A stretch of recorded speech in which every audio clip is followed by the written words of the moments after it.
Hello and welcome back, everybody. This is Mystic Games. Today we're going to be talking about Aethermancer. It's a fun little roguelike monster taming game that has come out recently. They're still working on it. They have a roadmap. I played it a while back, so if you guys want to look at some actual gameplay, you can go watch that. I don't know if I actually did combat in it, though. I think I just walked around the town and talked about my initial thoughts of the game. That being said, for those who are actually playing the game and are interested in discussing things, let's discuss the end of the stage choices and where I rank them and why. I think this is very important, especially for new players, to even understand what these markings are, because if you don't know, it makes the game harder. Obviously, you want to make the best choices when playing this game, and I'm going to help you guys do that right now. So we're going to start with Aether Spring, which is this symbol right here. This is an S tier symbol, or an S tier choice. It's a passive, consistent bonus. Passive, consistent bonuses are very nice. There are a couple what I would consider kind of duds, but overall it's a pretty good choice to almost always go there. I don't think I've never not chosen to go to the Aether Spring. I like consistent buffs.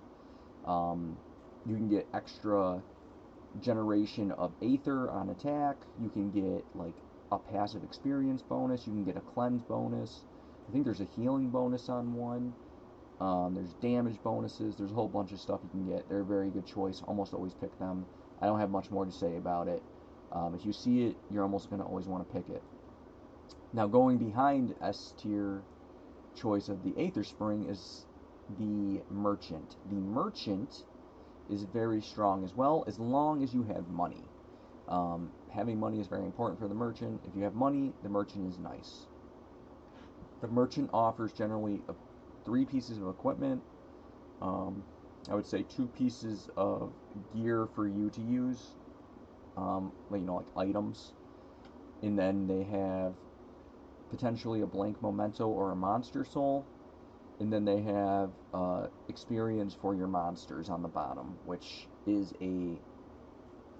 if you're going to go to the merchant, I would almost always recommend that you at least try to buy the 5 gold experience boost once. It increases in cost every time you purchase it, so getting it once almost every time is a good choice. Next, we're going to go to A tier. I think those are the 2 best choices in the game. The trader, or the merchant, I should say, has the most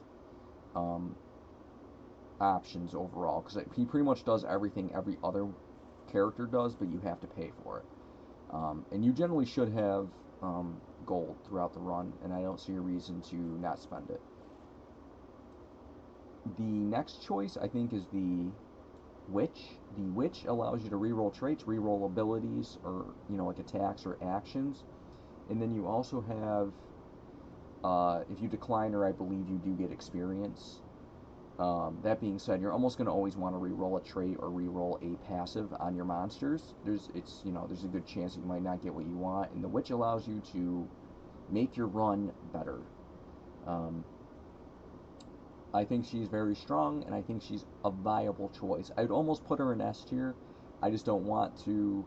She's like one thing that you can't get from the merchant, right? So she offers something the merchant doesn't offer that most of the other NPCs can provide in a sense. Next, we're going to put the Knight in A tier. I think the Knight's really good. I don't recommend going to the Knight in the first zone, which is like the opener area, like the grasslands area, whatever you want to call it, that biome. Unless you're a new player, because you want to unlock him in the starting town. Wherever you go, whenever you beat it, or whenever you die and you reset, you want to have all the townsfolk there. And to unlock the Knight, you actually do have to talk to him, at least currently in the build that we're in right now. If you guys watch this video in 2 years, that might change. So, that being said, I do think the Knight is very strong, and I think he is very useful. Essentially, what he does is he upgrades equipment, and he gives equipment if possible. He has a higher chance of giving better equipment later in the game. It's pretty much starting at the middle biome. He has a very good chance of either giving you rare or epic, and you probably won't have to replace it for the rest of the run. So, very nice character. Next, we're going to do the Cook. I think the Cook is B tier, but he is very strong. So the cook cleanses corruption and potentially gives you a perk. Um, that's normally what it does. Or you can decline and get experience, which is, you know, very high as well. He is a good choice if you need, uh,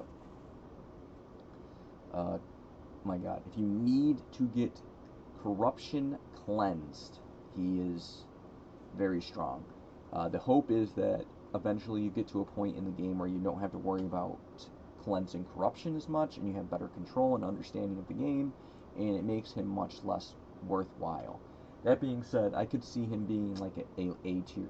I just think these two are generally going to be better choices, especially for later game players that kind of know what they're doing. Early game, I could see you know, having to go here to kind of work your corruption away. The next is the Envoy. The Envoy gives items that the character can use. It's essentially a free action. It's usually like a heal. You start off with like a healing flask. You can get things like extra moves, which are really strong.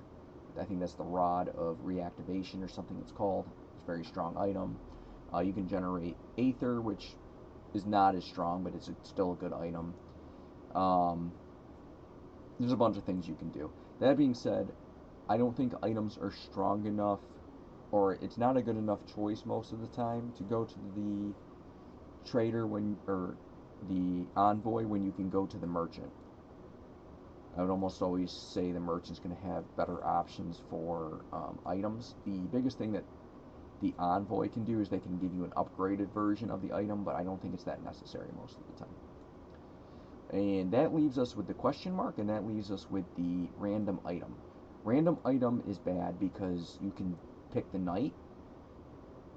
Knight's just a better option most of the time because he gives you a choice. He lets you see him beforehand. It's also not a random spawn. This is a random spawn. So the issue with that is there's currently a glitch. I've ran into this a couple times where I pick this and then it doesn't spawn. So that just is a risk. I mean, that's a game error, but even so, the knight is just better because you have the option. You get to see what it is before you just walk up and click on it. And you can also upgrade an item with the knight, which can be very strong as well.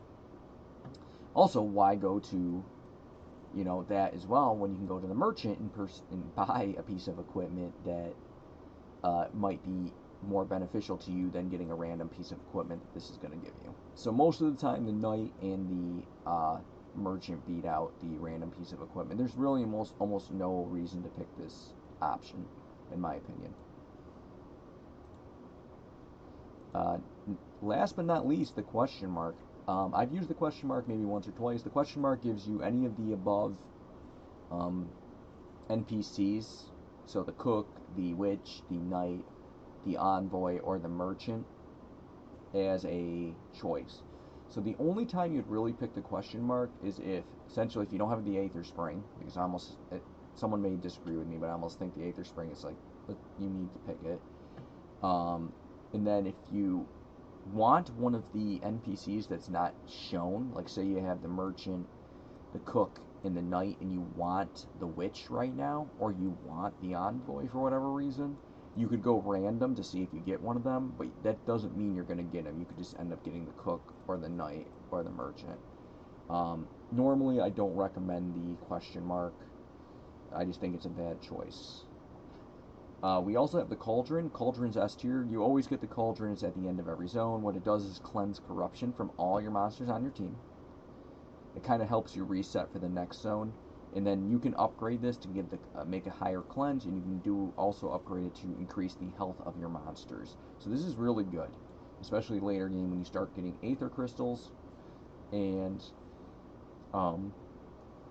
you get to the end of the area and you pretty much remove majority of your corruption, if not all of it, and then you also get bonus health on your monsters, which means they're going to be more resilient to just instant death, which can become a real thing in Act 3. You also have bosses. This is just telling you a boss is coming up in the next level. You have three stages, and then you have to fight a boss in the 4th stage, and then you go to the next biome starting in the 5th stage. So that's kind of the game loop that you do. But this just tells you a boss is coming up, and I pretty much just have it on there so you guys can identify why that symbol exists.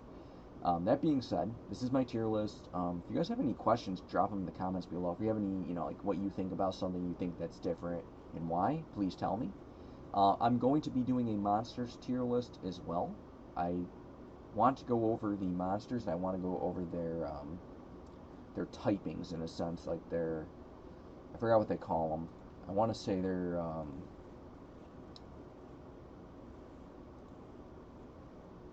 trait. Not called traits for them. I am drawing a blank. It's their combat type. Not their element. I think it's just their typing. I think it's called typing in this game. I may be correct on that, but I do believe it's called typing for what they are. But I'll explain that in the next video. But this is my tier list for the areas. I hope you guys are enjoying this game if you're playing it, and I will catch you in the next one. Alright, later guys.